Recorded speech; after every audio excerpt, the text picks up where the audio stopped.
माँ बेटे की कहानी। एक बार की बात है, रीना नाम की एक लड़की थी जो अपने माता पिता के साथ रहती थी।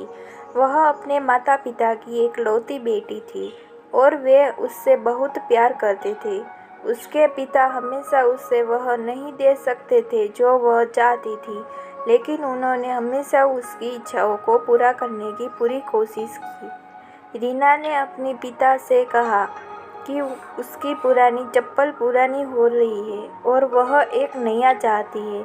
उसके पिता से उसने अगले दिन एक नई चप्पल लाने का वादा किया। पापा अगले दिन नई चप्पल लाए और रीना उन्हें देखकर बहुत खुश हुई। वह दिन भर चप्पल पहनकर मोहल्ला में उछलती कूदती रहती थी। शाम को घर आकर उसने अपनी नई चप्पल उतारी और फिर अपनी पुरानी चप्पल पहनकर खेलने चली गई।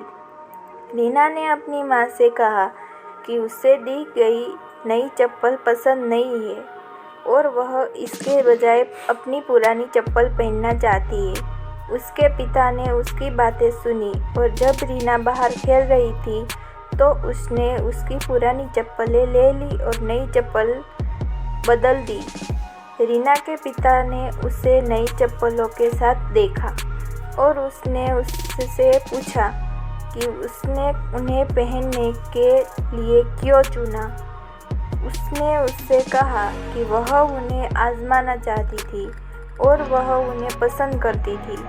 उसके पिता इस बात से खुश नहीं थे कि उसने पूरे दिन नई चप्पलें पहनी थी और उसने कहा कि उन्हें वापस स्टोर में ले जाना होगा। रीना का कहना है कि उसने अपनी माँ के लिए एक नई जोड़ी चप्पल खरीदी क्योंकि उनकी पुरानी चप्पलें टूट गई थी। वह एक नई चप्पल पर पैसा खर्च नहीं करना चाहती थी, इसीलिए वह सारा दिन अपनी पुरानी चप्पलें पहनती थी ताकि उसकी माँ उसे वापस करने के लिए न कहे। बेटी के यह शब्द बोलने पर पिता को बहुत गर्व हुआ और माँ भी सुन रही थी और खुश थी कि बच्चा कितना बुद्धिमान और समझदार है। इस कहानी से हमें सीख मिलती है कि अपने माता पिता की सेवा करनी चाहिए। हमेशा अपने माता पिता की मजबूरी को समझना चाहिए।